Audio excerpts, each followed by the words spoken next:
bienvenidos a la clase número 2 del curso de Criptoverso. Estamos aquí preparados para iniciar este espacio hablando un poco sobre los créditos y realmente yo cómo los veo y cómo les voy a compartir la manera, digamos, de aprovecharlos. Y lo que hoy en día consideramos dinero, ¿qué es o qué significa realmente? Adicionalmente, vamos a tocar unos puntos relevantes de algunas instituciones financieras y el flujo del crédito, cómo llega el dinero hasta nosotros, porque es importante conocer la trazabilidad del dinero para poder luego adentrarnos en las criptomonedas, ya que es importante conocer que el Bitcoin, que es la primer criptomoneda que fue emitida, que fue creada, fue diseñada especialmente por esa necesidad de tener una manera de dinero digital confiable. ¿Listo? Entonces iniciamos con el concepto de banco, porque de ahí es donde prácticamente sale el dinero actual. ¿Por qué? Porque el dinero ha tenido una evolución muy interesante en donde realmente perdió el valor intrínseco de lo que significaba el dinero. Vamos a recordar un poco sobre la evolución del dinero y vamos a empezar a hablar de la primera forma de dinero, que era el trueque, o el primer concepto que podemos hablar nosotros del dinero. ¿Alguien sabe qué es el trueque? ¿Alguien le tocó experimentar algún tipo de sistema monetario como ese? Porque ese fue el primer sistema monetario, si lo vemos de cierta manera, en donde intercambiábamos nuestros recursos, intercambiábamos, no sé, que el maíz por la sal. A mí, por supuesto, no me tocó esa época, pero en la data y en la historia vemos que ese fue el inicio de todo, en donde ciertos bienes se intercambiaban por otros bienes, o en muchas ocasiones ciertos servicios se intercambiaban por ciertos bienes o servicios. Entonces, esto luego pasa a los metales preciosos como tal, o lo que conocemos como el oro. Sin embargo, el oro hoy en día, a pesar de que sigue siendo una pieza de valor y que lo consideramos un activo corriente, ya no es tan intercambiable, ya lo utilizamos más es como una reserva de valor, pero perdió su participación, digamos, como cuando la tuvo en esta época en la que se utilizaban las monedas de oro, las de plata, las de bronce, formas, lingotes, pesos, porque obviamente ya a mayores cantidades se pesaba el oro y tenía, digamos, ese valor de intercambio, esos metales preciosos. Sin embargo, hoy en día no se ve, ya es difícil. Y aquí es donde pasa un salto muy interesante, porque nace el dinero o el cash, como lo conocemos hoy en día, nace el cash, pero respaldado en el oro, ¿cierto? Eso sí, muy probablemente le pudo haber, digamos, tocado a Miguel. De pronto, no me atrevería a decir que robe, pero yo creería que a muchas personas les tocó ver el dinero, papel, las monedas que decían pesos oro o dólares americanos oro, o que estaba respaldado en oro. ¿Por qué? Porque hubo un momento muy bonito de la economía en donde era balanceada, en la que aquí había una paridad. Es decir, por cada billete, por cada, digamos, unidad de medida que se creaba de este concepto llamado dinero, nosotros teníamos una fracción o un equivalente en oro que por lo general estaba en una reserva.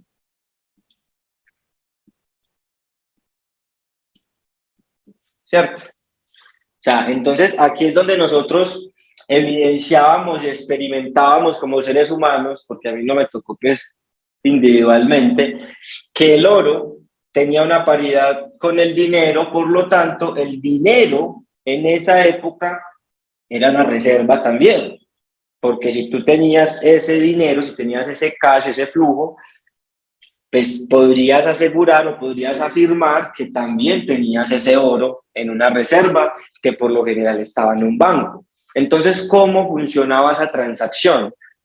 Iba la persona con el oro físico, lo entregaba al banquero y el banquero le entregaba su equivalente, el dinero. Hasta ahí, fácil, hasta ahí era una economía completamente confiable, era una economía en la que realmente el ser humano sabía que tenía su riqueza o su valor como tal, por eso hablamos de reserva de valor, porque sabía que las personas le iban a intercambiar el oro por cualquier bien o servicio, porque ya eso era el génesis de la economía o del sistema, digamos, monetario y de intercambio, que era intercambiar algo que tuviese un valor como tal o que el ser humano le diera un valor al trueque. ¿Qué ocurre? ¿Y cuál fue el primer desclive o cuál fue el primer error que comete, creo yo, la humanidad en cuanto al sistema financiero? Y es que a estas personas les da por sacar la palabra crédito como tal y decir, venga, pero si por X cantidad de oro entregamos de pronto más dinero, pues un poquito más, igual nosotros lo imprimimos, pues después de que tengamos la licencia de banco como tal, pues simplemente damos más y que la persona nos entregue la misma cantidad de oro. Eso pasó progresivamente en el tiempo y cabe resaltar que los bancos son entidades netamente privadas y ya vamos a hablar un poco de eso en un momento, pero tengan ese dato ahí. Acá entonces dicen, no, pues entreguemos un poco más de dinero por la misma cantidad de oro.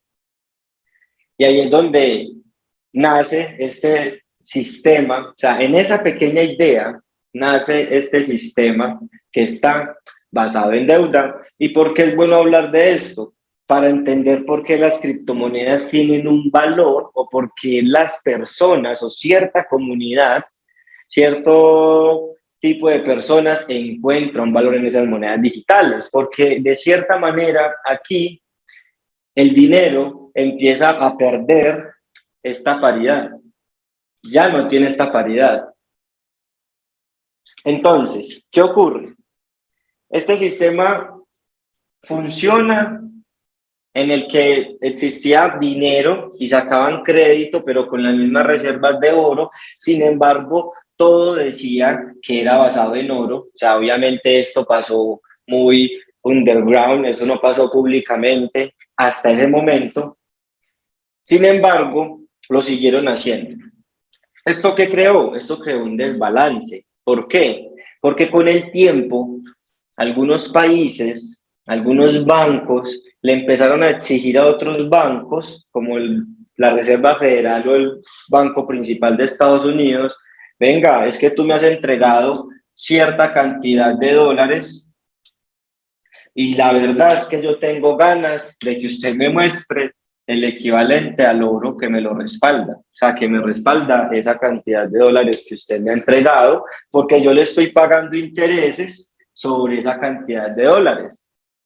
Entonces, llega a Estados Unidos dentro de su potestad y autonomía política y económica en el gobierno de Nixon y dice, no, la verdad es que yo creo que no deberíamos utilizar ese patrón oro, a pesar que en el acuerdo de Bretton Woods fue que se acordó esto a través también, digamos, de Estados Unidos, que sacaron la genial idea de que el oro solo se podía transar en dólar, o sea, así iba a ser su comercialización principal. Después dijeron, no, ya no vamos a respaldar ni siquiera los dólares que emite la Reserva Federal. No sé si saben qué es la Reserva Federal, si no saben qué es la Reserva Federal, voy a hacer un paréntesis.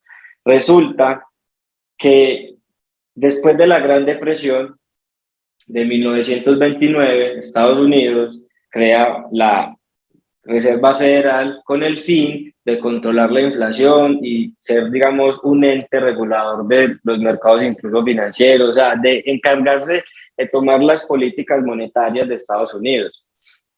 Entonces la Reserva Federal es como un banco de la República acá en Colombia, que es un banco privado, también es un banco privado la Reserva Federal, es decir, ellos tienen autonomía total sobre las decisiones que toman en la impresión de este dinero y en especial después de que en el gobierno de Nixon se pierde este respaldo. O sea, aquí perdimos la paridad y aquí ya perdimos la reserva.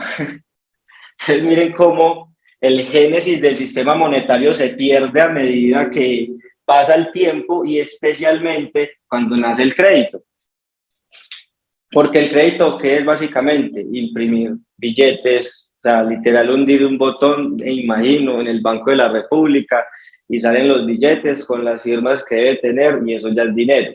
Eso es el crédito. Entonces, aparte de que nace el crédito, es que nosotros vemos este tipo de irregularidades en el sistema monetario que el mismo ser humano fue creando, pero la política como tal lo fue modificando a convenio.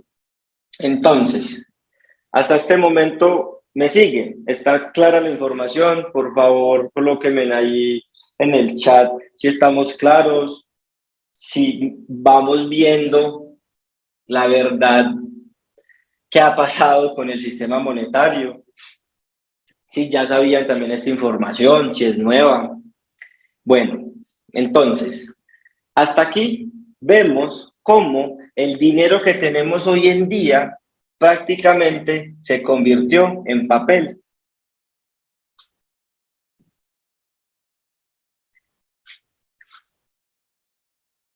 ¿Qué ocurre con el tiempo? Este papel empieza y se modifica un poco y nos llega a lo digital.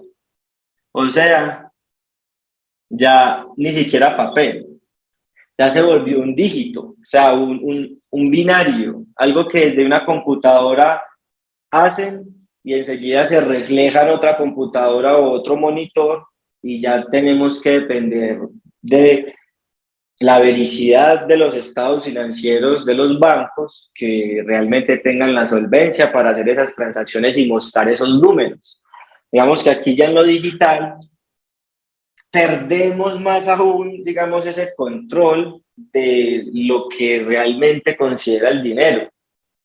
Es más, yo les voy a hacer una pregunta en estos momentos y lo voy a leer la serpiente acá del chat y quiero que me la respondan y es, si se supone que este fue el primer concepto de dinero que tuvimos, ¿ustedes creen que ese concepto de dinero tiene la misma naturaleza que el concepto de dinero actual? O sea, realmente lo que es hoy en día lo digital y el dinero digital nos da la misma seguridad o la reserva que nos daba el sistema inicial o el sistema monetario que teníamos inicialmente, que era el trueque.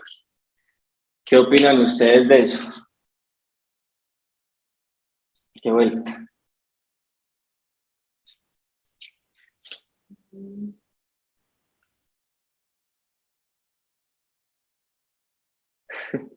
Bueno, yo creo que sí.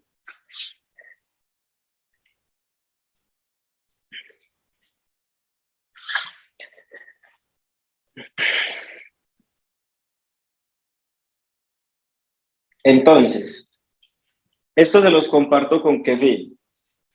Con el fin de que vean el dinero desde una perspectiva más sencilla y normalicen cualquier tipo de cantidad de dinero o lo que ustedes puedan imaginar de dinero, ya que todo es simplemente una creación. O sea, esto no está respaldado prácticamente en nada. O sea, esto realmente para los economistas y analistas, esto es le llaman el juego del monopolio. Juego del Monopoly. ¿Alguna vez han jugado Monopoly? ¿O Tío Rico? ¿Ya? Este es el sistema monetario que tenemos hoy en día, que tanto dicen que, que afecta, que está a punto de colapsar, que ya no aguanta más. Pero ¿por qué no aguanta más ese sistema? por el tema del crédito. Listo. Y mire cómo estamos empezando ya a hablar un poco más del crédito, que es el nombre el título del módulo, pero ¿cómo llegamos al crédito? Viendo el por qué se crea, cómo es que evoluciona y de dónde se respalda. Y ya hoy en día lo que tenemos es una economía basada en crédito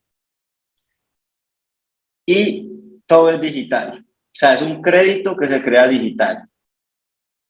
Ahora, los estados, pues las personas, digamos, que son un poco más conservadoras, hoy en día afirman que todo el dinero que se crea de crédito y todo el dinero que se crea desde los bancos de la República o centrales o el Banco o la Reserva Federal es respaldado en las riquezas del país.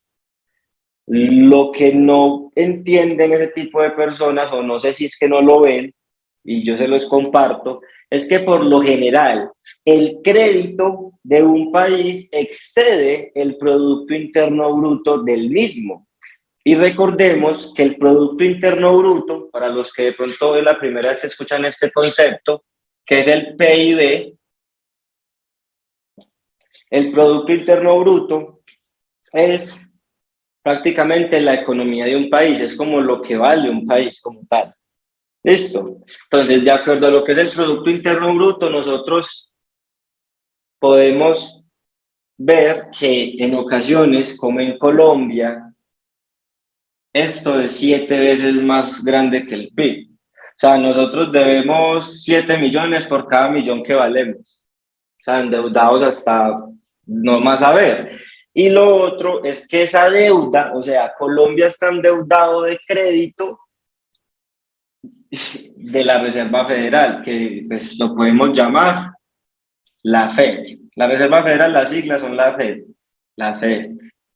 Reserva Federal. Entonces, Colombia tiene endeudado su PIB por esta entidad y esta entidad lo que hace es sacar crédito digital y pues prácticamente se lo entrega a Colombia, pero pues Colombia está endeudado.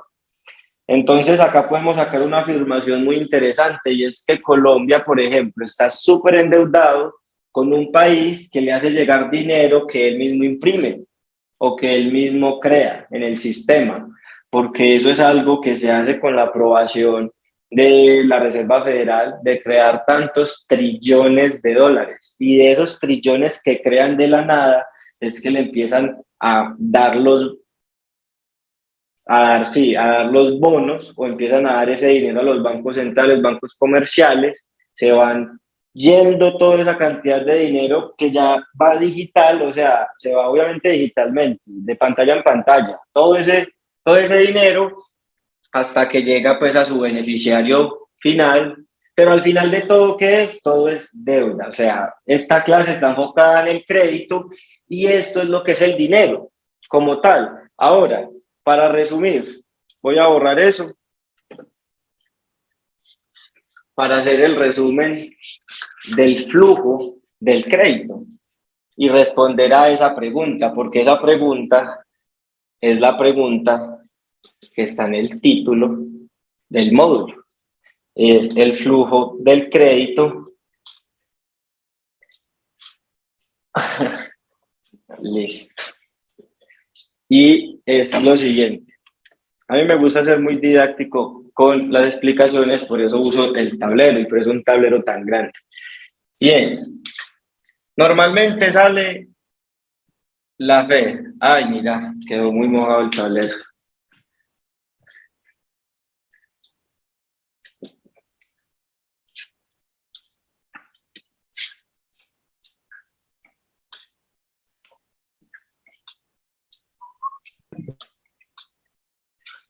Listo. Vamos a ver si mejoró. Entonces, ¿cómo viene el dinero hasta nosotros? Primero, lo imprimen acá, en lo que llamamos la FED, que es la Reserva Federal. De la Reserva Federal se lo entregan al Banco de la República. Voy a poner todo con al Banco de la República, en letras y ya. De ahí se lo entregan a el gobierno y se lo entregan a los bancos comerciales. Bancos comerciales. Ay, no se ve casi. Bueno, aquí dice bancos. Voy a borrarlo. Hay una lucecita. Evitemos esa luz. Este es Banco de la República.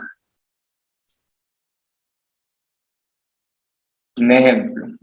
Y luego ese dinero puede irse dirigido para, acá hagamos dos flechitas, para el gobierno, obviamente en deuda, y conspire, no mentiras, en deuda, y aquí a los bancos comerciales.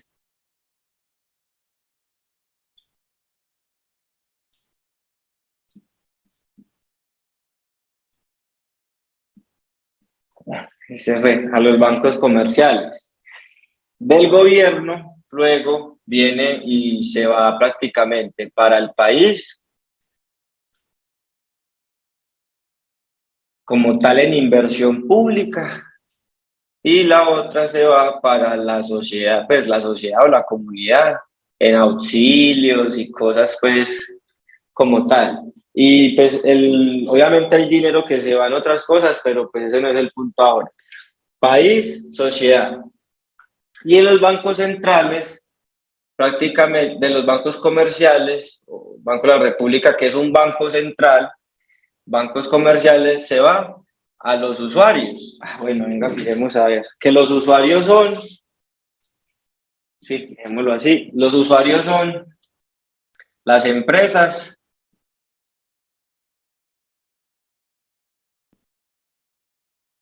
y la sociedad, pues nosotros. Listo. Pero entonces, no miremos qué mensaje acá. Listo. Pero entonces, aquí en la sociedad, tenemos que en el Estado y pues el país y la sociedad, vemos que todo parte de la Reserva Federal, que es la que normalmente da auxilios o tiene esa potestad a nivel internacional, entrega que pura deuda, o sea, que a nosotros que nos llega, o sea, a todas estas personas que normalmente nosotros tenemos acceso a esto que nos llega a través de crédito.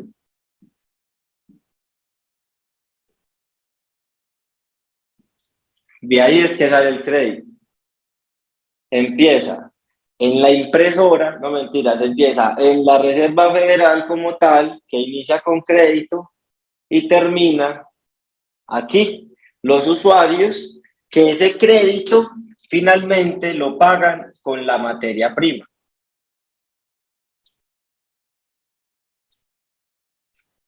O sea, porque las empresas y la sociedad tienen que utilizar la materia prima para poder generar los intereses para pagar el crédito.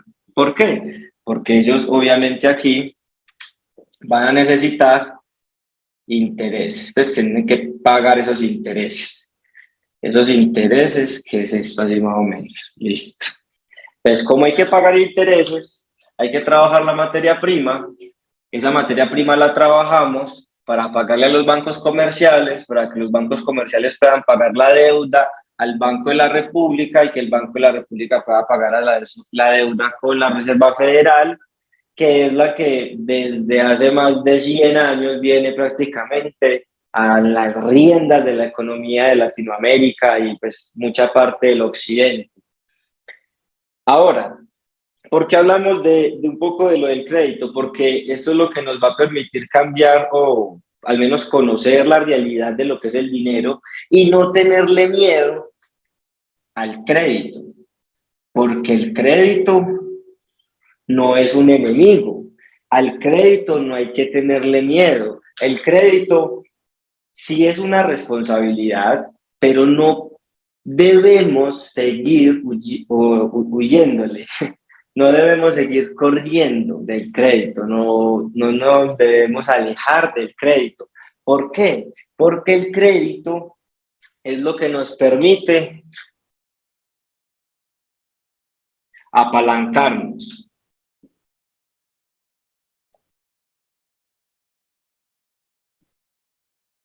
El crédito nos permite apalancar.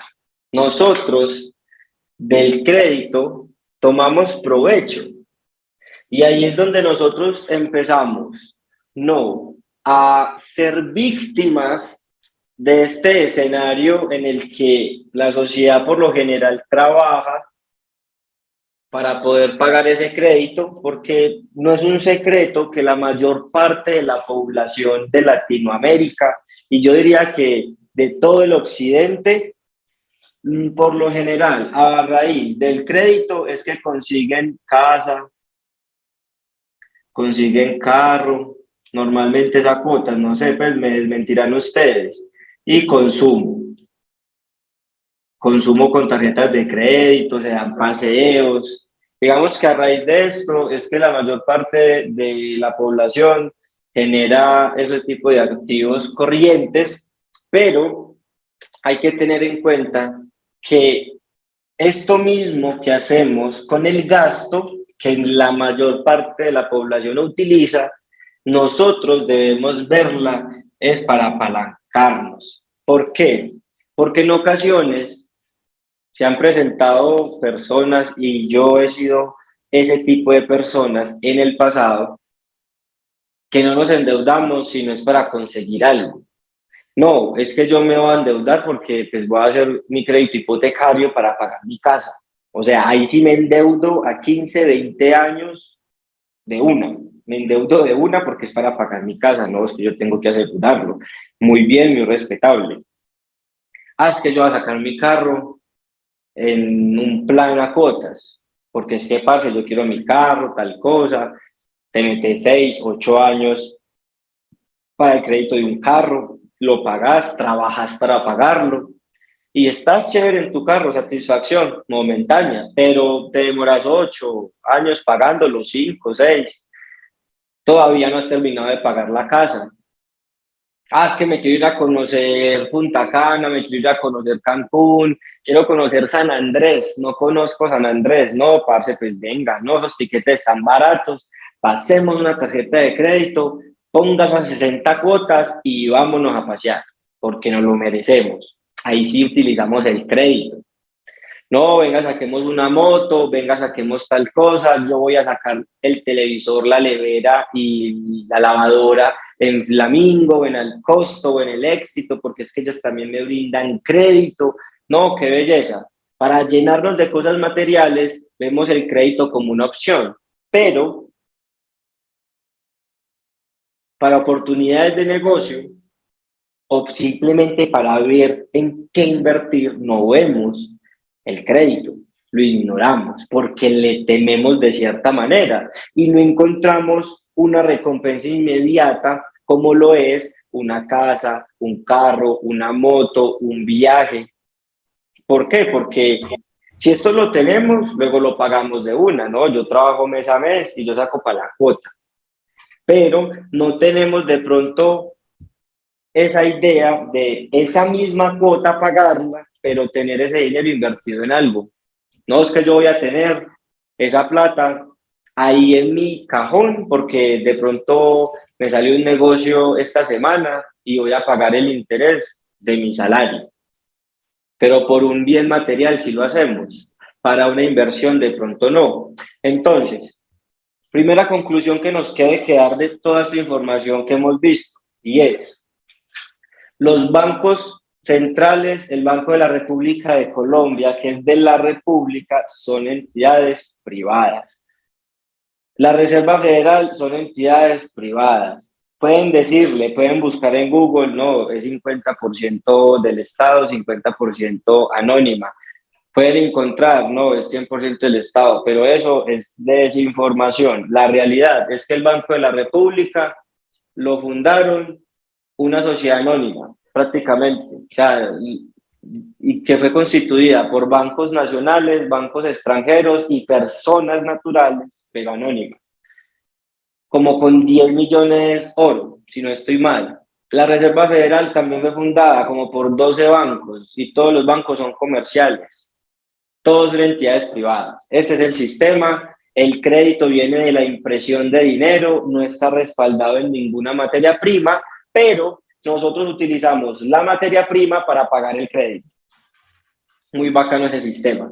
Entonces, nosotros vamos a utilizar este crédito, ¿para qué? Para apalancarnos, pero eso viendo la perspectiva desde la inversión.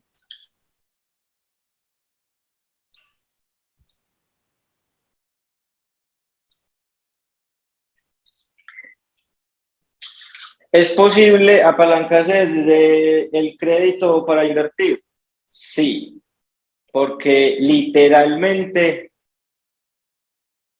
les voy a contar una experiencia personal y es que el 7 de agosto del 2016 yo hice mi primera inversión, que fue en una plataforma de inversión basada en criptomonedas con un crédito del Banco de Bogotá, que por ser su oficial naval tenía una nómina y ellos corren por esas nóminas, y con 23 millones de pesos que me prestaron, pagué un crédito del ICETEX de 11 millones, que fue con lo que estudié en la Escuela Naval de Suboficiales, y el resto lo invertí. Y eso fue lo que me apalancó para estar hoy aquí, después de 6 años, compartiéndole esta información. ¿Listo? Entonces, nos queda aquí claro el tema del crédito, que lo vamos a usar para inversión. Ahorita vamos a ver cómo es el tema de la inversión y cuándo nosotros vamos a utilizar el crédito para invertir. Entonces, vamos aquí a continuar. Fijo Alejo, por ahí llegó Alejo ya. Listo. Aquí vamos a borrar esto. Yo creo que me va a tocar traer otro tapito. ¿Cómo van hasta el momento?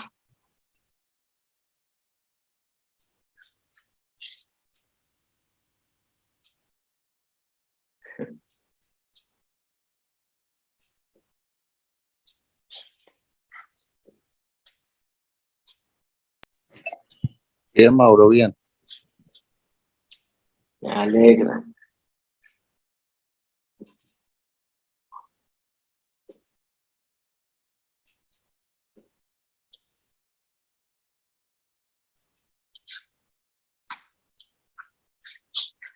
Listo.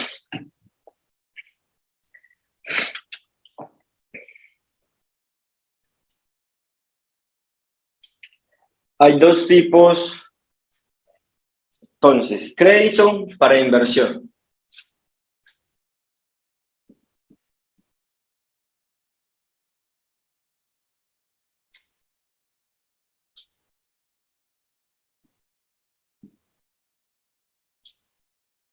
Hay dos tipos de escenarios principales. Ah, mira, no se ve casi por esa luz. Bueno, ahí está. Créditos para inversión. Entonces, hay dos escenarios principales que yo creo que se pueden presentar y es el que le gusta a la mayor parte de las personas, porque a mí también me gusta mucho, y es el que se paga solo. Ese yo creo que es el que más nos gusta, ¿cierto? ¿Por qué? Porque nosotros recibimos un capital y sobre ese capital, pues aquí tenemos el primer concepto que es capital. Sobre ese capital invertido nosotros pagamos un interés y después de pagar ese interés nos queda un beneficio. Vamos a colocar aquí con rojo, nos queda un beneficio. Pero ese beneficio nos queda porque ese interés, ese capital que le sacamos al interés nos paga la cuota. Entonces estamos súper contentos. Y ese es algún tipo de inversiones que son de las más difíciles, incluso en ocasiones de conseguir, y en especial si son completamente pasivas. ¿Cómo así que pasivas? Que uno no tiene que invertirle mucho trabajo a ellas, sino que fluyen facilito. Y están las que yo diría que son inversiones largo plazo.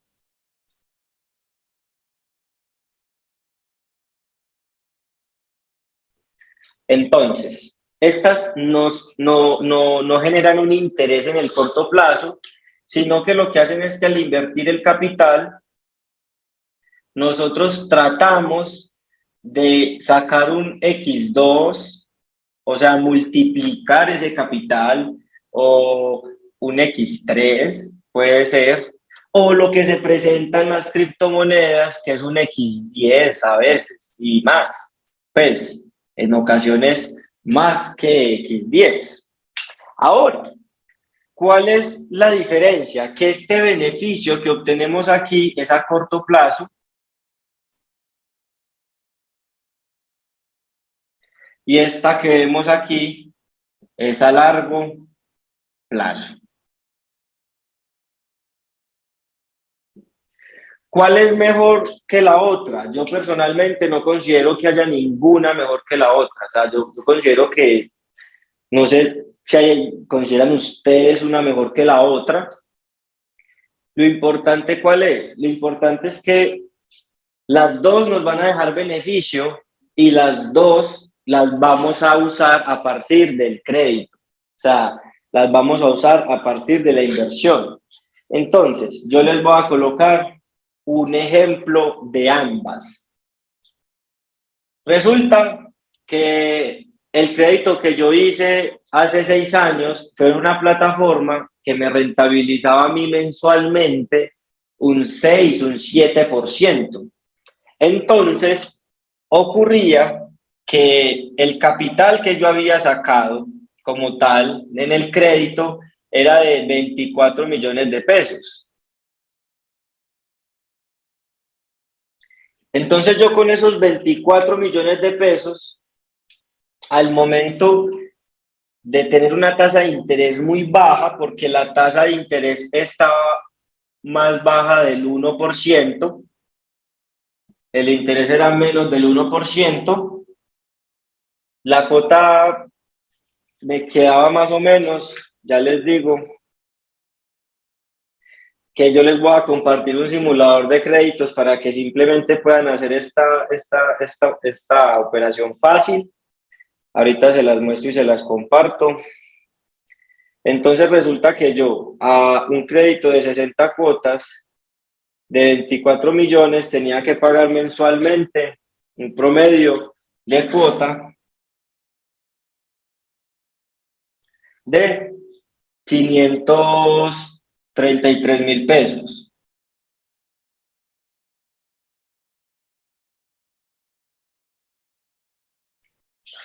Pero resulta que yo había pagado, y fue esta operación, yo cogí este crédito y lo que hice fue pagar el ICETEX y me quedaron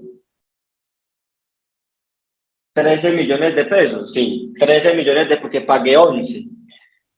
Entonces ya mi capital no eran 24, sino 13 y la cuota eran 533. Pero entonces ahí que se me ocurrió invertir en esta plataforma que me daba un 7%. Entonces la inversión fue de 13 millones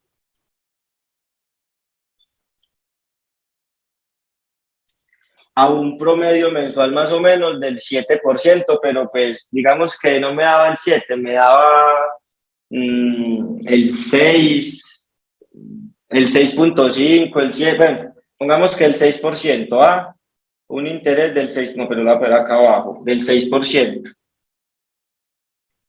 ni siquiera el 7, voy a poner el 6%. Ahora, 13 millones, el 6% de 13 millones, ¿cuánto es? Ahorita no me alcanza para la cuota y bailas. Esa inversión, entonces no sé cómo fue que la hice, no mentir.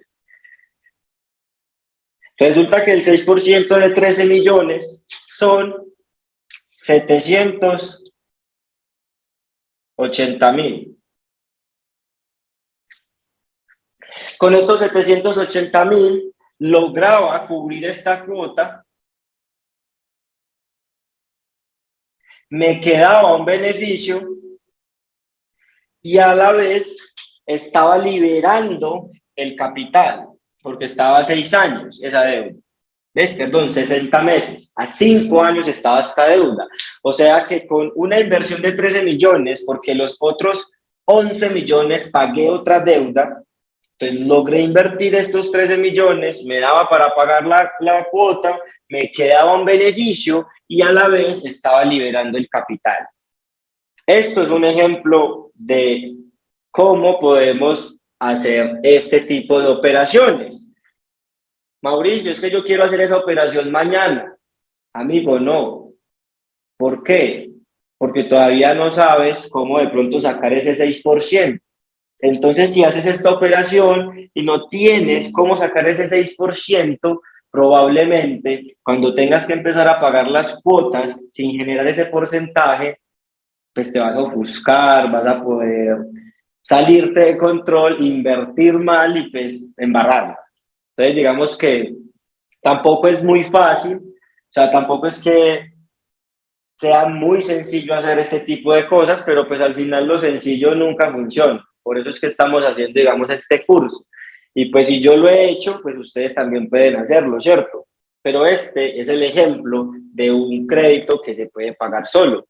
Ahora, vámonos para el largo plazo. ¿Qué es el largo plazo? Ustedes pueden tener un crédito, por ejemplo, sacamos un crédito de 10 millones de pesos. Es más, ni siquiera 10 millones. Voy a colocar algo muy alcanzable. Voy a colocar un ejemplo de algo muy alcanzable, muy alcanzable.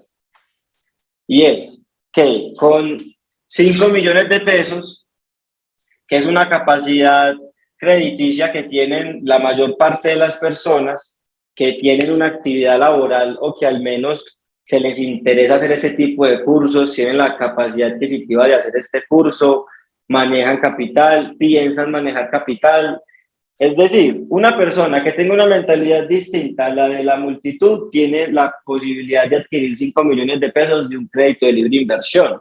Los créditos de libre inversión normalmente es un porcentaje del 2% porque es más carito y más que es de libre inversión. Resulta que tenemos aquí 10 millones de pesos en donde tenemos que pagar una cuota de 286.000 pesos.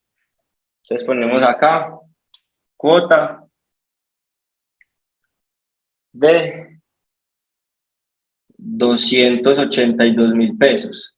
Ahora, 282.000 pesos es una cuota que muchas personas tienen la capacidad de pagar porque eso no lo gastamos en 4 salidas. Hoy en día, como está la inflación, 4 salidas a cenar a un restaurante o que me voy a ir a tomar o que voy a hacer algún tipo de actividad. O sea, esto se lo gasta uno en un mes en bienestar. La mayor parte de la población se puede gastar eso en bienestar. Una persona que se gane 1,5 millones, 2 millones de pesos, se puede gastar esto en bienestar.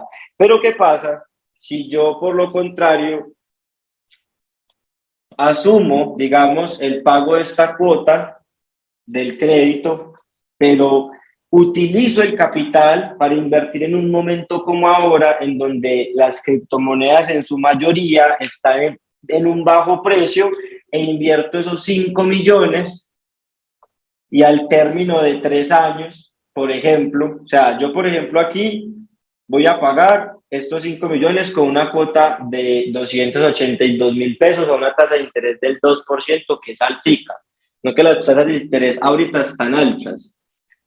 Por cada 10 meses que yo pague el crédito, estoy pagando en total 2.820.000 pesos por cada 10 meses.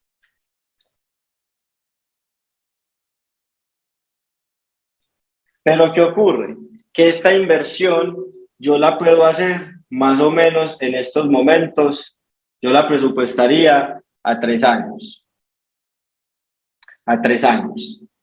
O sea que si son 3 años, son más o menos, voy a borrar este 282, más bien voy a colocar el valor real. Voy a colocar el valor real. Voy a colocar el valor real. De multiplicar 282 por 36.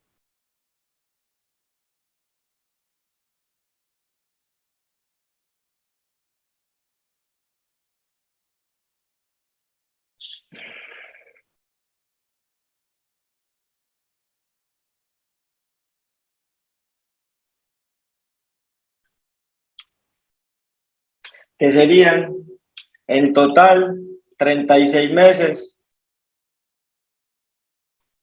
serían 10.152.000. Como nosotros estamos pagando este crédito mes a mes, estos 10 millones de pesos los estaríamos pagando en 36 meses. O sea, sería más o menos esta cantidad, ¿cierto? Porque el crédito está en 60 cuotas, pero aquí yo coloqué 36 meses, 282 por 36. Pero ¿qué ocurre? En 36 meses yo le estoy buscando es esto y esto. En esto salgo en tablas y pierdo tiempo, la verdad. Si yo le hago un X2, pierdo tiempo, porque lo que pierdo son 152.000 pesos y pues al final ahí ya paga uno el crédito. El X3 me estaría dando 15 millones de pesos y el X10 me estaría dando 50 millones de pesos. ¿Y todo con qué? Con un crédito a largo plazo.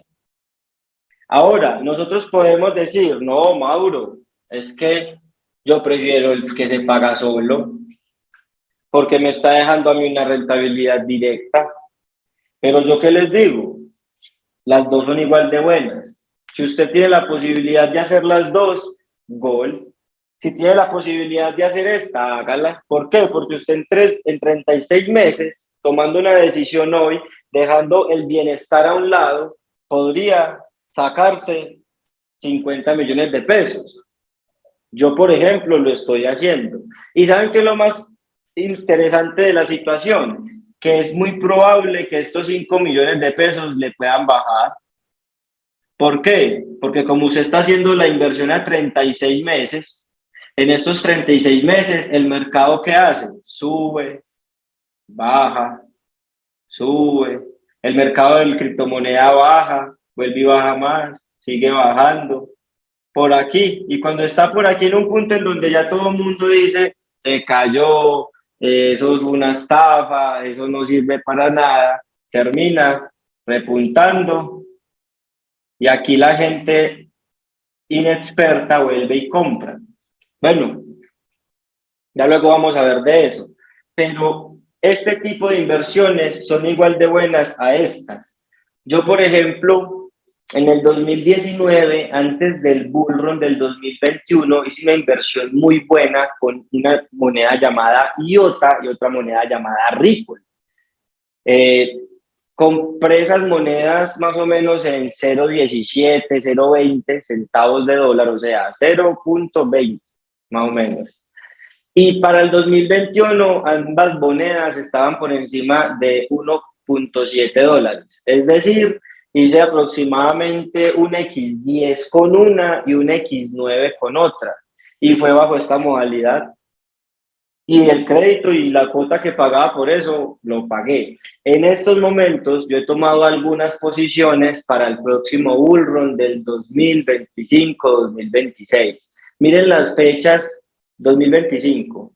Mire las fechas y mire los tiempos. Y eso es algo que también tenemos que aceptar en la vida y es la paciencia. Es que los momentos llegan cuando deben llegar y teniendo en cuenta los ciclos financieros del mercado, por ejemplo, de las criptomonedas, ocurren cada 4 años. Más adelante vamos a ver por qué. Pero entonces aquí ya les doy el ejemplo de ambas inversiones. Aquí muy buena la inversión que hice en el 2019. En estos momentos estoy montado en muchos proyectos, bueno, en algunos proyectos, buscando un negocio como este, en el que tengo capital por el que pago cuotas, ¿cierto? Beneficios, pago intereses con los bancos de otros negocios que genero beneficios, pero a la vez estoy esperando esos 36 meses, que es más o menos el tiempo que yo le doy a ese tipo de inversiones. Y tenemos aquí, también estamos utilizando lo utilicé y pues hoy en día lo utilizo con sistemas de autotrading, algunas empresas en las que uno invierte y le generan rentabilidad, pero entonces ambos modelos trabajando de la mano, trabajan muy bien, pero también podemos, de acuerdo a las oportunidades que tenemos en el momento, de elegir alguna de las dos. Y las dos está muy bien. Listo. Espero que les haya quedado muy claro esta información. Entonces,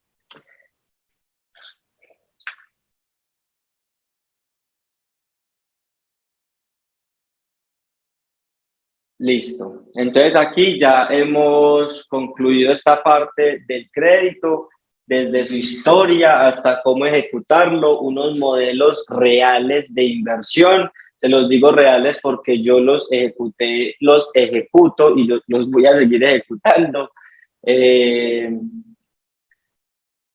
Bueno, venga, borremos esto.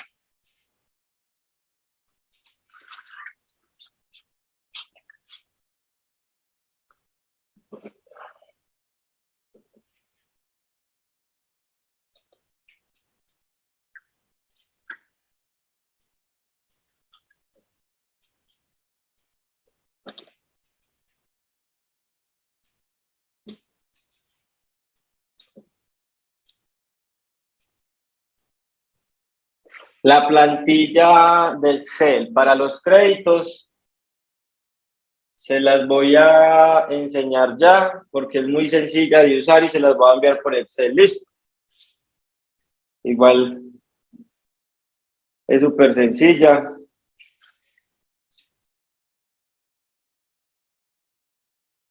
Pero nos puede, digamos, simplificar al momento de tomar una decisión el hacerlo.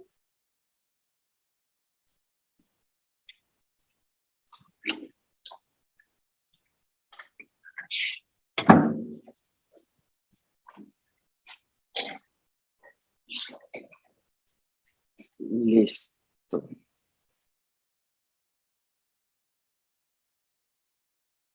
Bueno, aquí cuéntenme si están viendo mi pantalla. Por favor, confírmenme.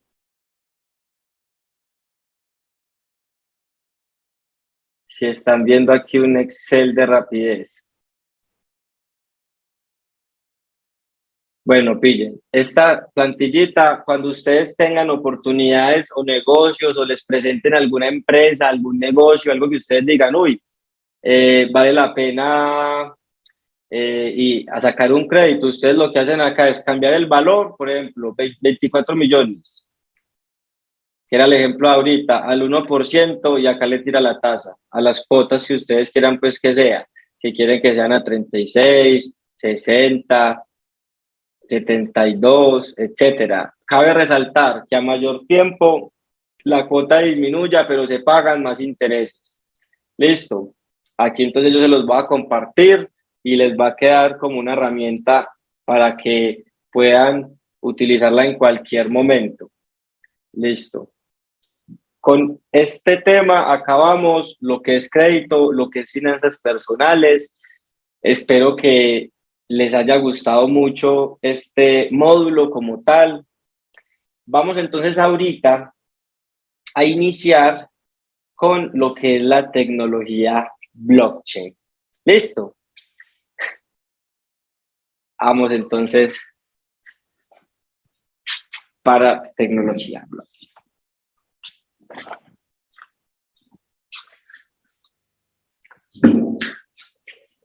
Volví. Introducción a la tecnología blockchain. Uy, no, que eso es tan difícil. No, mentira. Blockchain. Ese nombre suena más complicado de lo que realmente es. La verdad es que el nombre suena muy complicado, suena como pues partiendo que es en inglés. Entonces ya hay uno va perdido. Pero blockchain es tan grande, tan escalable, tecnológico, pero a la vez tan sencillo, que como su nombre lo es a la traducción de español es cadena de bloques. Entonces resulta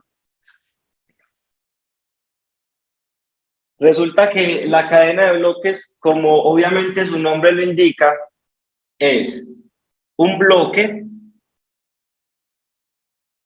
¿cierto? Que va a contener una información.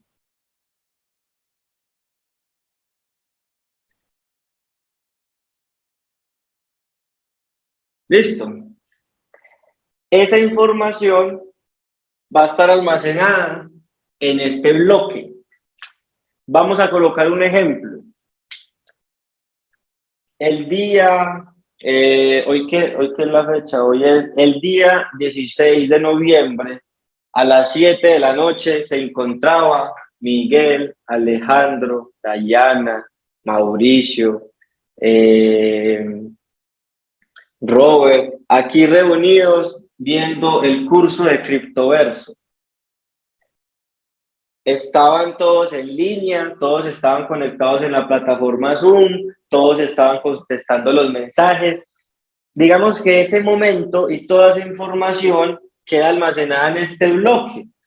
Y esto, a través de la criptografía, se traduce en un hash. Es decir, que mucha información se convierte en un hash. ¿Ya? ¿Qué es un hash? Un código alfanumérico que se compone de binarios, que en ocasiones son ceros y unos. Ceros y unos, ceros y unos. ¿Cierto? Y luego, de acuerdo al protocolo al que esté asociado la implementación de la criptografía, nos muestra un código alfanumérico, que en este caso son esos códigos alfanuméricos que nos encontramos hay veces cuando tratamos de introducirnos en el ecosistema de las criptomonedas, o bien el concepto de wallet, de llave pública o llave privada. Pero el génesis de la blockchain básicamente es información traducida a un hash que queda almacenada en un bloque. Ahora, y que ese bloque, por una cadena de nodos, o sea, por un grupo de nodos, se verifica y crea otro bloque con este hash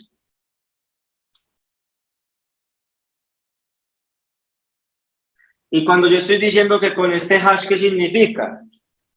Que lo está haciendo con la información anterior, porque decimos que el hash lo que hace es abreviarme la información, colocármelo en código, encriptármelo y luego, al momento de que se crea otro bloque, por una verificación, esta verificación, esto ocurre con la verificación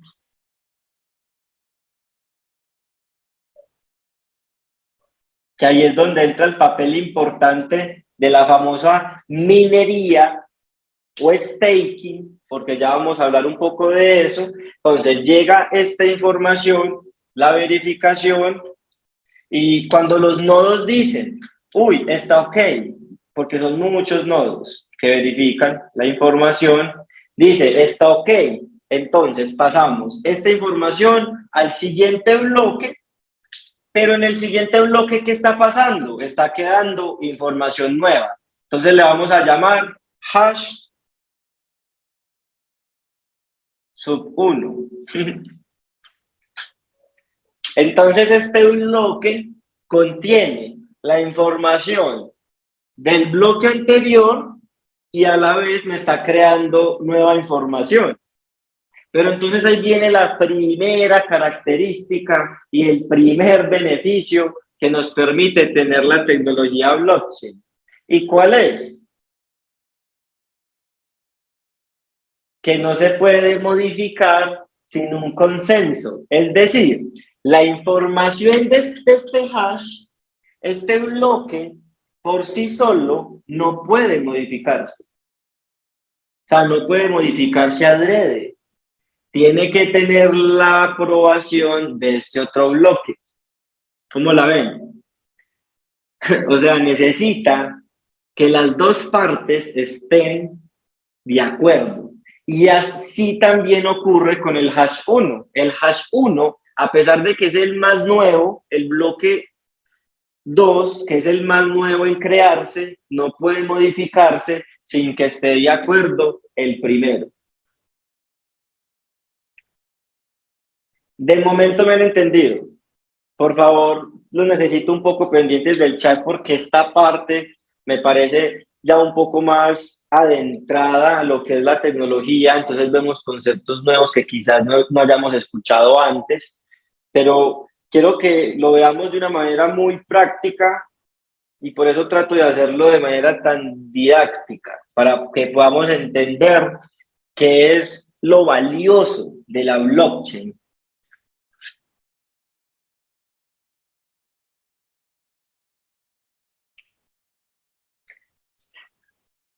Bueno, entonces, después de que tenemos ya el segundo bloque con la información del primero, a su vez se va a estar creando el tercer bloque,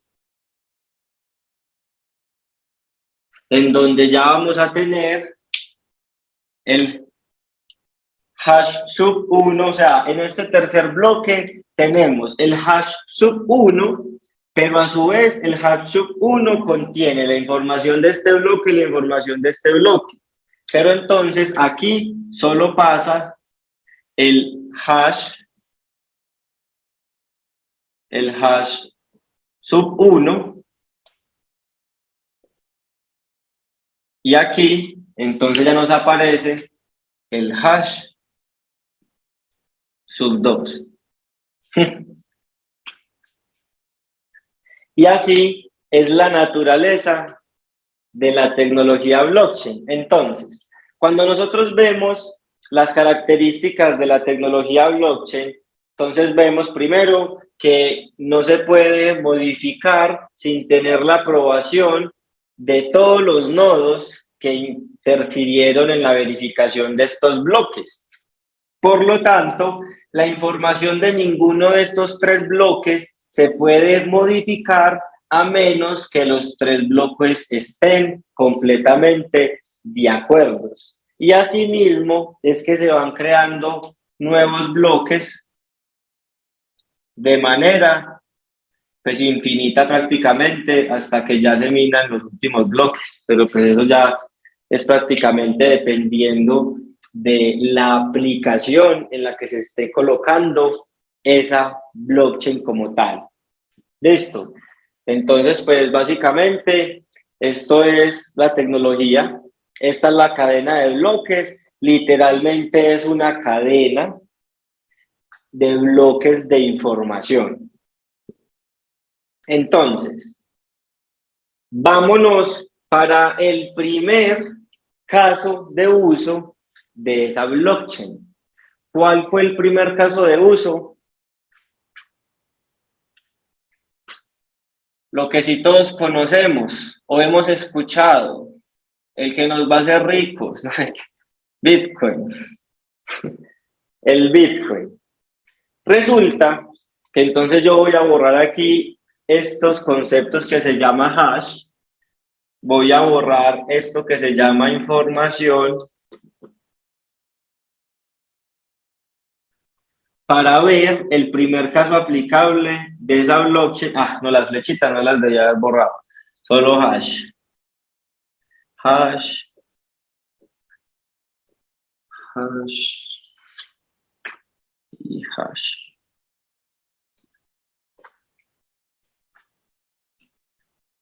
Listo. A ver, ¿por qué borré solamente el concepto de hash? Porque ahorita vamos a ver algo y es lo siguiente. Cuando nace el primer ejemplo de una blockchain o un caso aplicable que fue con Bitcoin, el Bitcoin nace como resultado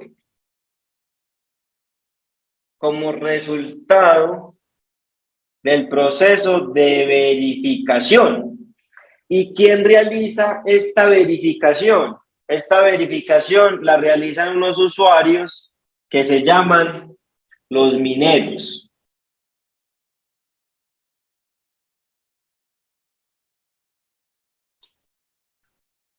Listo. A través del ejercicio que conocemos como la minería. Entonces,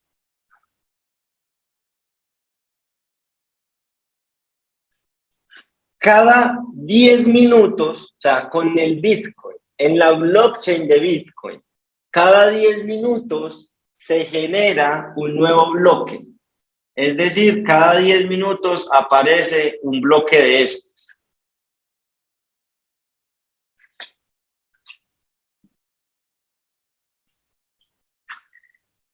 Y cada 10 minutos se crea un bloque porque se da una cantidad específica de transacciones. Entonces vea que ya estamos cambiando el concepto general de transacción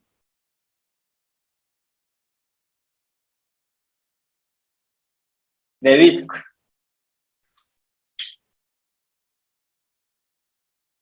Empezamos a minar. Cuando empezamos el ejercicio de minar es donde se crea el primer bloque. Y ese bloque está creando los primeros Bitcoin que existen. Entonces les voy a colocar un ejemplo. En los primeros 10 minutos, en la creación del Bitcoin, en este bloque que se crearon 50 BTCs, 50 Bitcoin. Porque cada 10 minutos en esa época, por verificar, por hacer minería, resulta que nos daban 50 bitcoins a los mineros. ¿A qué pasaba? Estos 50 bitcoins que se convertían o quedaban almacenados en una billetera, esa billetera que se convertía en un hash, que es un código alfanumérico, se iba y se pasaba para otro bloque que decía que ya existían esos 50 bitcoins, pero que se creaban otros 50 nuevos en este bloque. ¿Y qué crea? Crea otro hash, crea otro sistema alfanumérico, que aquí en la blockchain las llamamos llaves, en la blockchain de Bitcoin. Entonces, el tercer bloque, ¿qué va a contener? Que efectivamente este bloque tiene 50 o sea, tiene 50 de este, 50 de este y 50 más. ¿Qué sería? 50 BTCs. Aquí 50 no se coloca 50, se coloca así, 50 BTCs, 50 BTCs. Esto en el hash X y esto en el hash Y. Y este es el hash X, por ejemplo.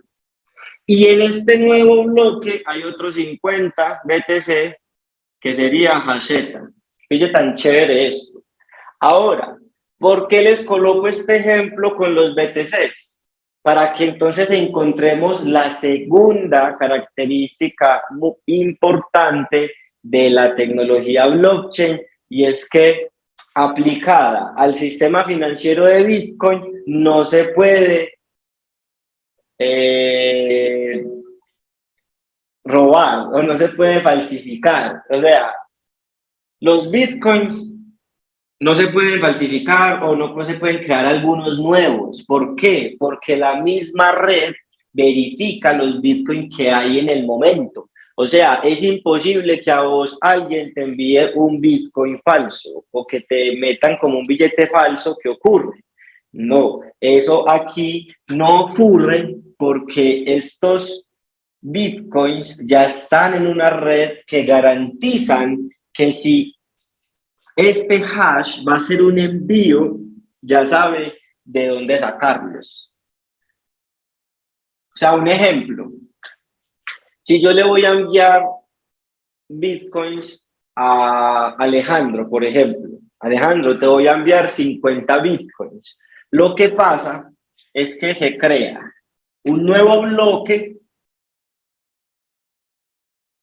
Entonces, a los 10 minutos se crea un nuevo bloque en donde dice que el usuario X, o bueno, el usuario A, entonces el usuario A le envía 50 BTCs al usuario B. ¿Desde dónde? Desde el bloque X. Entonces, desde X. Y eso queda aquí. Entonces, en este mismo bloque aparece la información de lo que queda, el resultado, es decir, que ya no tienes 150, sino que ya no tienes. Estos 50 se van y ya lo que tienes son los 50 de este bloque, 50 de este bloque, que sería el Y, entonces 50 BTC Y 50 BTC-Z, y ya la nueva 50 BTC-Z sub 2. Y así funciona la red de Bitcoin. Por eso es que no se puede hackear, por eso es que usted no le pueden enviar un Bitcoin falso, porque toda la información ya está almacenada en la blockchain.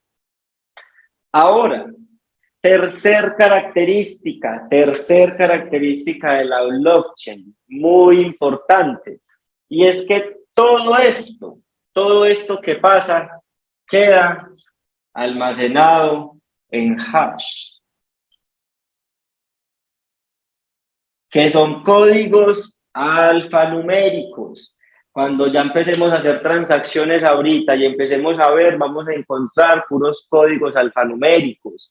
Cuando yo descargo una billetera, que es donde yo puedo almacenar, por ejemplo, Bitcoin, en esa billetera yo voy a encontrar que mi número de cuenta o la información que yo le debo entregar a alguien para que él me envíe Bitcoin es un código alfanumérico que vamos a denominar wallet o llave pública. ¿Listo? Espero que les haya quedado muy clara esta información. Aquí pudimos ver las tres características principales que tiene una blockchain, y es que es segura porque no se puede modificar, o sea, no se puede modificar, no se puede hackear, no se puede crear información falsa, no se puede duplicar bitcoins, y anónima. Esas son las ventajas que tiene la blockchain pública de Bitcoin, y así es que se aplicó el primer caso de uso de una blockchain en un sistema financiero. Espero que me hayan entendido muy bien esta información. Traté de hacerlo lo más ameno posible, lo más didáctico posible para entender más o menos qué es la blockchain. Obviamente lo que hay detrás, o sea, lo que hay detrás de esta tecnología es mucho desarrollo. O sea, aquí planteamos la teoría y planteamos a grosso modo cómo funciona, pero como tal, esto tiene un desarrollo tecnológico fuerte y una capacidad computacional fuerte, que es algo que vamos a adentrarnos a ver en estos momentos, y que tiene mucho que ver con lo que es la blockchain, lo que significa y en qué se puede invertir como tal cuando hablamos del ecosistema. Blockchain.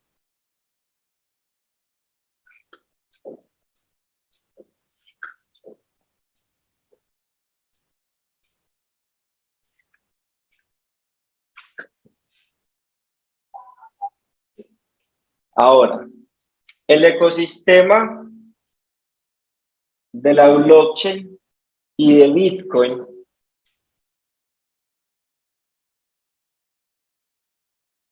tiene tres fundamentos muy importantes.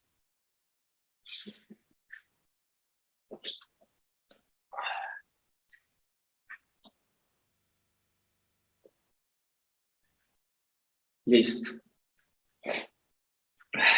Y es que todo ecosistema o toda tecnología emergente, porque hay que tener en cuenta que la tecnología blockchain es emergente, y viene como parte de una de las tecnologías que está impulsando la cuarta revolución industrial. Hay que tener muy en cuenta eso, es la inteligencia artificial, el Internet de las cosas y la tecnología blockchain. Esas son las tres cosas que están hoy en día liderando la cuarta revolución industrial. Recordemos que la tercera revolución industrial la evidenciamos cuando nació el código, cuando empezamos a ver la evolución de la computación. La segunda revolución industrial cuando conocimos el vapor, la mecanización de suministro, perdón, cuando empezamos a construir en grande de manera organizada y especializada. Ahí vimos ya la manufactura a gran escala. Y la primera que fue el vapor y el carbón, o sea, la combustión. Esos han sido los 4 pasos de la revolución industrial: vapor, carbono, combustión como tal. Segundo, tenemos la manufactura a gran escala. Tercero, tenemos el código y la computación. Y por último, que es la que estamos evidenciando ahorita mismo, que es la cuarta, tenemos inteligencia artificial, Internet de las cosas y tecnología blockchain. Entonces, ¿por qué la tecnología blockchain empezó a tener un valor y por qué todo su ecosistema tenía un valor? Y es porque toda tecnología emergente consta de un soporte,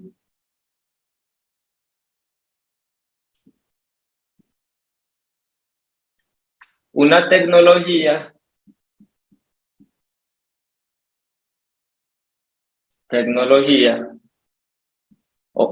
y un fin, un fin, un bienestar, coloquémosle fin, una finalidad.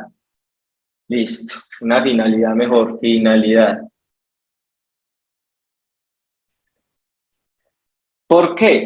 Y les voy a colocar un ejemplo para que más o menos lo asocien. En una tecnología tenemos el Internet.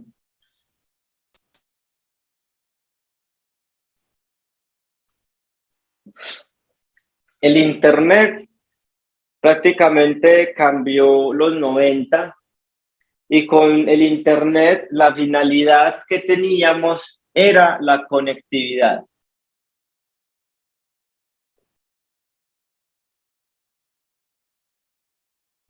¿Qué pasó? Ay, fue madre, negro. Ay, este gato que me hace caer. Metió el negro aquí al estudio. Entonces, esta conectividad ha hecho que todo avance más rápido, ha hecho que los medios de comunicación escalen, han hecho que tengamos este tipo de espacios. O sea, la conectividad realmente ha sido importante y fue una era que creó a muchos millonarios. O sea, fue una era que creó mucha gente con dinero. Luego, el Internet tuvo un crash, que fue el crash del 99, desde el 1998, 1999, 2000, 2001, 2002, que fue las crisis de la .com. ¿Por qué? Porque se creó una burbuja. Entonces, el soporte del Internet vienen siendo los servidores.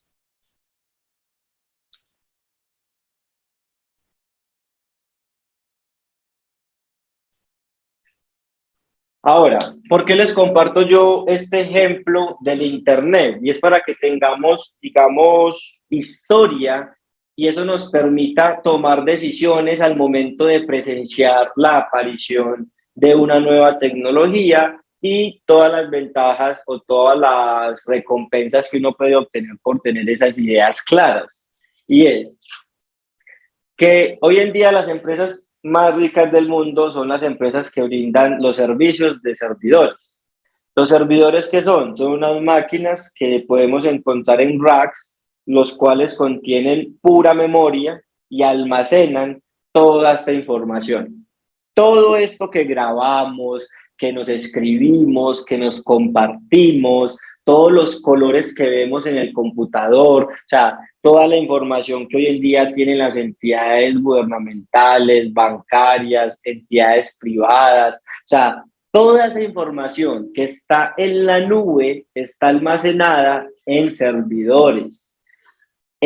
Empresas que hoy en día tienen gran capacidad de servidores: Orange, Microsoft, Alibaba, Apple, Google. Google hoy en día tienen muchos servidores. Estos servidores son físicos y están en islas, están en bóvedas, están subterráneas, pero esto tiene millones de dólares de inversión. Y hoy en día las empresas más ricas del mundo son porque poseen mucha capacidad de almacenamiento y la venden a terceros. Esto es lo que soporta lo que es el Internet como tal. Y por último, tenemos la finalidad, que es la conectividad, y es lo que genera todos los recursos para nosotros pagar los servidores. O sea, es un sistema interesante porque vemos que quienes lo usamos y pagamos por él somos quienes lo soportamos, pero no tenemos, digamos, la capacidad computacional, así que simplemente pues, nos aprovechamos de los servicios que ellos nos prestan, y a su vez nosotros con nuestros pagos somos quien mantenemos este flujo perfecto de tecnología, soporte y finalidad, porque la verdad es muy perfecto. Ahora, para este momento nos llega una nueva tecnología, que es la que acabamos de ver, que es blockchain.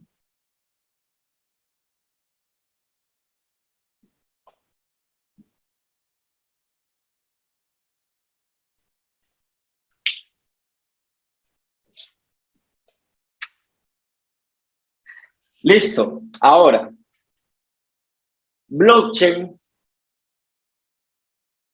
¿qué finalidad le encontramos a esta tecnología? Proteger esta conectividad. Es decir, como ya nos acostumbramos o no nos acostumbramos, ya se nos hizo parte de nuestra vida cotidiana la conectividad. Hoy en día es muy importante WhatsApp, hoy en día es muy importante las redes sociales, hoy en día todo el sistema financiero está basado en digital, todo lo digital, las bases de datos de las clínicas, de los bancos, de los seguros, etcétera. Todo hoy en día está en bases de datos y todo está almacenado en la nube. Entonces, como esa es la realidad de la era actual, en donde ya la conectividad y lo digital es normal, ya se volvió cotidiano, es que empezó a nacer de hace 20 años o 30 años, porque esta idea no es nueva, eso viene con un trabajo extenso. Vienen y nos presentan la solución a los problemas que nos daba la conectividad. ¿Por qué? Porque viene blockchain a proponernos seguridad,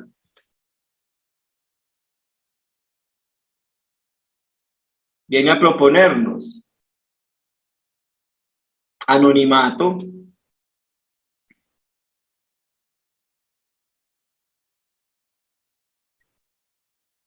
nos viene a decir, pueden tener confianza, no necesitan intermediarios, nos viene a decir que podemos estar tranquilos al poder estar con esta conectividad. ¿Por qué? Porque podemos evitar fraudes que hoy en día se pueden generar dentro de los sistemas actuales y dentro del Internet como lo conocemos hoy en día. Porque blockchain no solamente vino a aportarnos con el Bitcoin. Hoy en día hay muchos casos aplicables de la blockchain en la que los bancos están protegiendo toda su información financiera, en donde las aseguradoras están protegiendo las bases de datos de sus usuarios, en donde las mismas empresas que crean vehículos están utilizando plataforma blockchain para los sistemas de su vehículo de seguridad, para que no puedan ser modificados y estos no pierdan sus índices de seguridad, porque para eso están diseñados. tenemos aplicaciones en cadenas de suministro para poder identificar el paso a paso de los productos y poder verificar su legitimidad de diferentes productos. Entonces viene blockchain a solucionarnos las necesidades que nos creó esta era digital, esta era de conectividad, con estos recursos tan importantes. Pero resulta que la blockchain, al ser un complemento de la era digital, ya no necesita solo servidores para ser soportada, sino que necesita mineros. Porque los mineros son los que verifican las transacciones en la blockchain y estas transacciones en la blockchain son las que nos permiten verificar en cada bloque y asegurar estos conceptos de confianza. Ahora, ¿qué es un minero? ¿O qué son los mineros? Ya nos queda claro qué es la minería. La minería es el proceso por el cual se verifican todas las transacciones en una red blockchain. Pero, ¿qué verifica como tal las transacciones? Aquí hablábamos de almacenamiento. Aquí ya vamos a hablar de procesamiento. Entonces, miren que tenemos dos conceptos muy interesantes. Aquí podemos encontrar unidades de medida como kilovatio, megavatio, o el vatio, el byte, voy a escribirlo aquí para que lo tengan en cuenta. Digamos que aquí hablamos de bytes y aquí hablamos de hash. Y es la capacidad de procesamiento de descifrar esos algoritmos y esa información que están en hash. O sea que aquí hablamos es de kilohash, megahash, gigahash, terahash. Aquí ya hablamos es de procesamiento, aquí hablamos de almacenamiento. Son diferentes, pero se complementan. Entonces, los mineros prácticamente son unas máquinas que se componen de unas tarjetas gráficas que contienen alrededor de 260 a 264 microprocesadores que solamente están conectadas y funcionando para verificar estas transacciones, y por la verificación de estas transacciones es que veíamos que recibíamos la recompensa de los bitcoins. A ver, una máquina de minería es esto. Acá se las tengo para enseñárselas.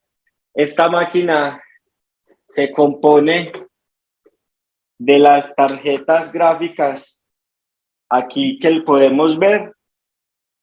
Aquí se conecta una fuente de poder, que es esta. Aquí todo lo estamos viendo en la pantalla. Esto es una fuente de poder. Entonces, esta fuente de poder, estos cablecitos que vemos acá, se conectan en estos espacios.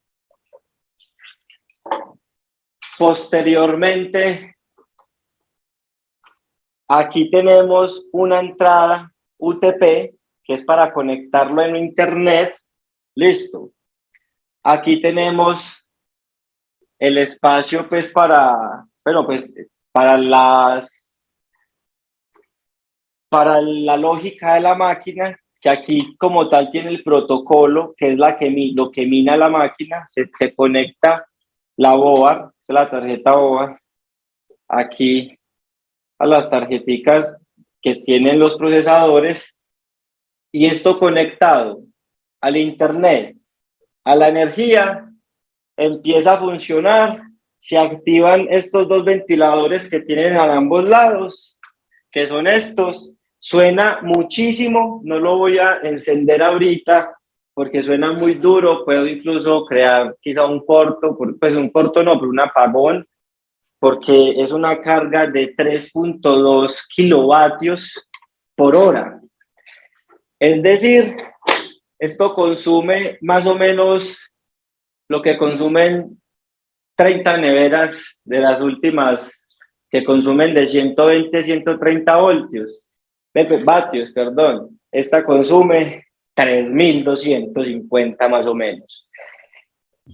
Esa máquina es esto. O sea, esa máquina es lo que verifica las transacciones, esa máquina conectada a una pool y cumpliendo con estos criterios de verificación genera plata. Es decir, esta maquinita genera plata cuando está conectada. Bueno, Mauro, y si esto genera plata cuando está conectado, ¿por qué la tiene desconectada mostrándola en un curso y no conectada? Porque a su vez consume mucha energía eléctrica. Entonces, en países como Colombia, en donde el kilovatio es tan costoso, es muy poco viable utilizar la minería de criptomonedas. Esto es más recomendable en zonas o países donde la energía es muy económica. Por ejemplo, Venezuela, por ejemplo, Paraguay, por ejemplo, Irak, creo que tiene energía muy barata, por allá en Afganistán, si no estoy mal, son de los países que más económica tienen la energía y allá sí es rentable, porque la plata que genera esa maquinita versus los costos de tenerla conectada son más altos. Entonces, puedes pagar la energía y así puedes generar ingresos. Ahora, ejemplo de inversión a largo corto plazo. Si yo tuviese la posibilidad de encontrar un lugar acá en Colombia, que los hay, en donde no se pague energía, ¿cierto? Y yo se los comparto porque es una realidad acá en el país, ¿cierto? Pues la plena. Y este curso se lo están tomando es para aprender a cómo hacer plata. Y eso es una manera de hacer plata.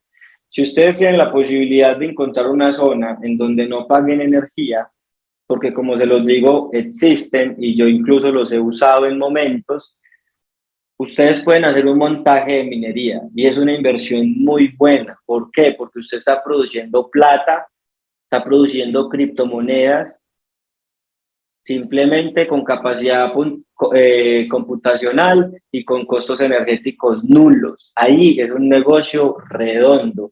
Si tienen la posibilidad de hacerlo en alguno de los países donde el costo kilovatio no sea tan alto como lo es acá en Colombia, también funcionan.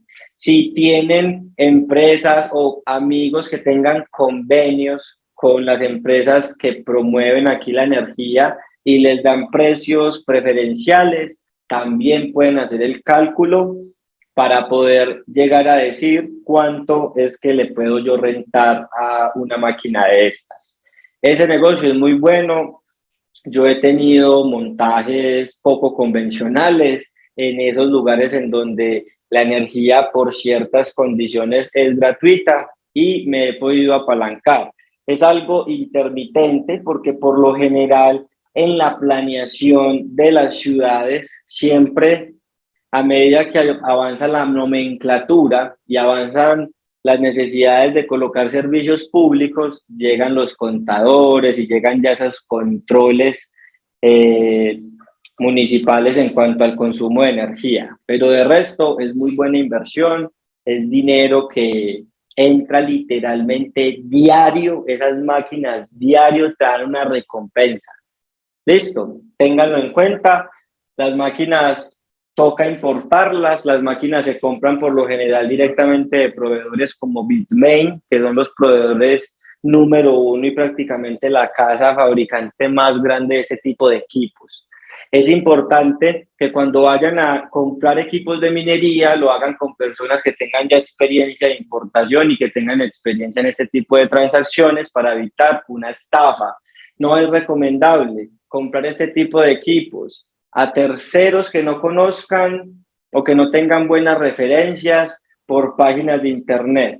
Listo, ténganlo muy en cuenta. Y por eso es que es una buena inversión la minería, porque es como invertir en servidores. Entonces, como los servidores también consumen tanta energía, Aquí en Colombia no hay casi servidores, es más, no hay casi empresas que tengan servidores a gran escala para alquilar, porque es costoso. Los servidores son costosos, lo mismo la minería. Pero ¿qué es lo importante? Que esto es fundamental para que esto funcione. Y necesitamos que esto funcione para nosotros tener estos beneficios, para tener estas características que la verdad hacen de nuestra vida algo más feliz. Que la minería, para poderla ejercer de manera exitosa, nos tenemos que garantizar el acceso al precio de la energía económica. Entonces, en ocasiones, lo que han hecho muchas empresas que han sido las que más se han mantenido es buscar zonas en las que la energía es renovable o viene, digamos, de, de estaciones hidráulicas o eólicas. Es decir, que no dependen 100% del combustible o el petróleo o el gas. Entonces, un ejemplo también muy importante, y pues vamos a volver a utilizar la máquina, y es que lo que más consume energía es mantener a potencia ideal los ventiladores. Ya les voy a explicar por qué. Porque estas maquinitas consigo traen un termostato, traen un sensor de temperatura que evitan que las tarjetas gráficas, que los microprocesadores no se quemen. Entonces, a menor temperatura que esté la máquina, menor va a ser el consumo que tenga, porque menor va a tener que esforzar los extractores para poder refrigerar las tarjetas. Entonces, de las granjas más grandes que yo he logrado identificar o he podido estar, o que algún conocido cercano esté y me mande contenido, han sido en Armenia, el país, no Armenia Quindío, sino el país. Ese país es frío por lo general, tiene costos energéticos bajos y niebla la mayor parte del tiempo en algunas zonas. Otras puede ser, creo que Canadá, hay algunas zonas que son muy nevosas, o sea, que todo el tiempo está nevando, entonces son zonas frías, son zonas en las que estas máquinas, incluso hay sistemas de refrigeración natural, con canales de viento en las casas, y que con el poco calor que ellas alcanzan a soltar, las usan de calefacción. Entonces, a raíz de todas estas situaciones, han salido personas muy creativas buscando solución a eso. Sin embargo, también quiero agradecerle a Alejo por darnos ese aporte, porque gracias a eso les puedo explicar lo de la temperatura. Entonces, al momento de nosotros ejercer la minería, vamos a tener una variable súper importante y es refrigeración, y la refrigeración se nos va a ver retribuida en el consumo, pero el consumo de por sí ya es alto. Entonces, aquí estamos terminando nuestra clase teórica de lo que es la blockchain, de lo que es la minería, de lo que es los beneficios y cómo se complementa la era del Internet con la era de la blockchain. Y para culminar, yo les quiero decir que esto también es considerado una burbuja, al igual que esto, y que los dos han tenido valorizaciones de más de 1000%, y cuando sube ese 1000%, luego han bajado un promedio de un 87%. De hecho, en estos momentos, empresas de tecnología como Facebook han bajado un 75%. Miren el gráfico de Meta, uy, ya, porque muchas personas critican mucho el mercado cripto o el mercado de la blockchain con los NFTs, pero no se dan cuenta que el Internet como tal está afectado. Y no solo el Internet, el mundo en general, toda la economía está afectada. Entonces, pues, también quiero como que mencionarles antes de terminar el Zoom que para que ustedes puedan medir el valor del Internet, vamos a encontrar un concepto que es el Nasdaq, que es un activo financiero. Y en la blockchain vamos a tener el Bitcoin. O sea, esto es lo que nos representa el valor de cada una de las dos.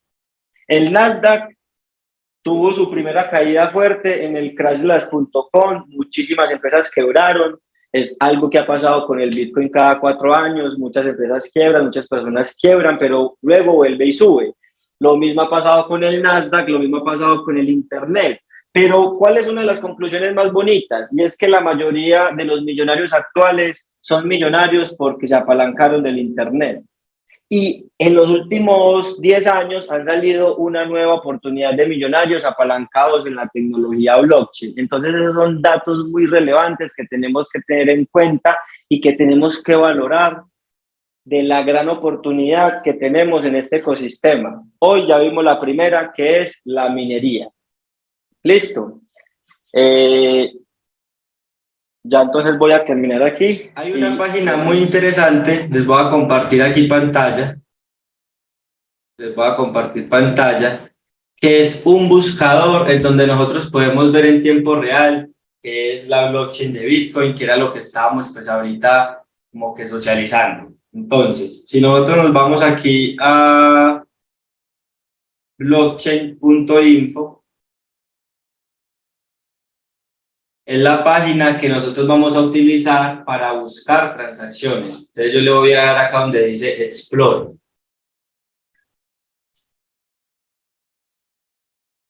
Esta página, bueno, ya tiene mucho ruido. Esa página no era así tan ruidosa. Esta es la que yo quería. Entonces, en esta página nosotros podemos crear una wallet, que hoy no vamos a crear wallet. Ya nos vemos en la próxima clase y hablamos un poco ya sobre los tokens y las redes y las billeteras. Hoy era como que esa parte tecnológica.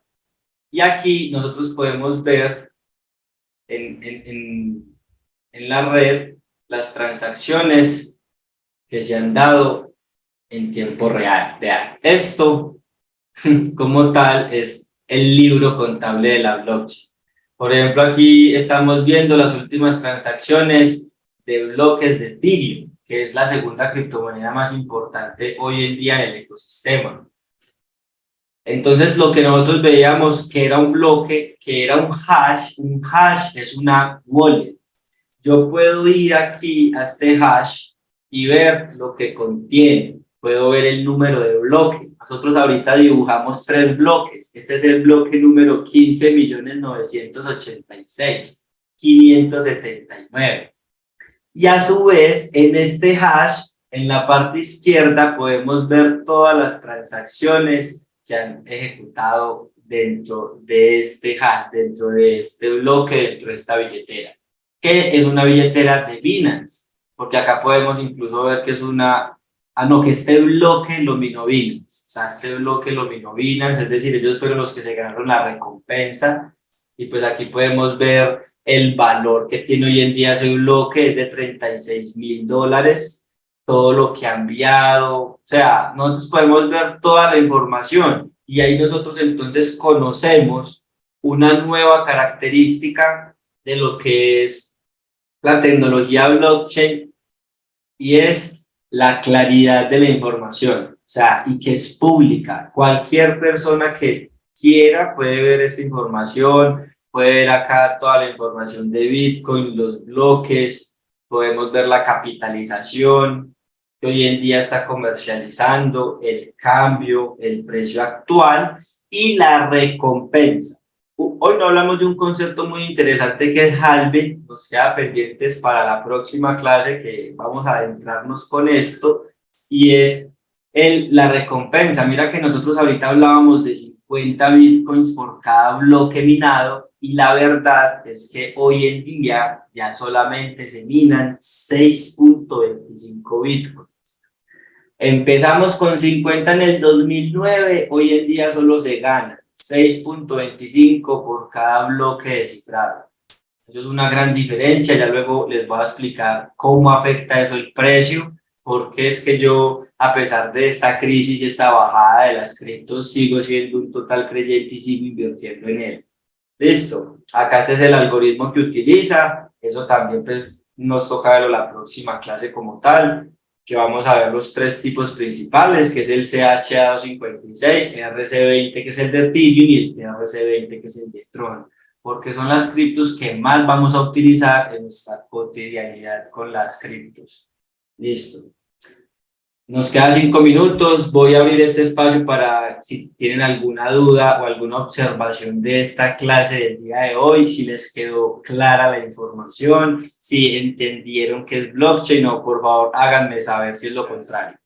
Les enviaré entonces la plantilla de los créditos a sus correos. Terminamos entonces la clase de hoy, espero que haya sido de su agrado, que hayan entendido todos los conceptos. Nos vemos entonces el día de mañana a la misma hora. Que Dios los bendiga, que tengan una excelente noche, nos vemos.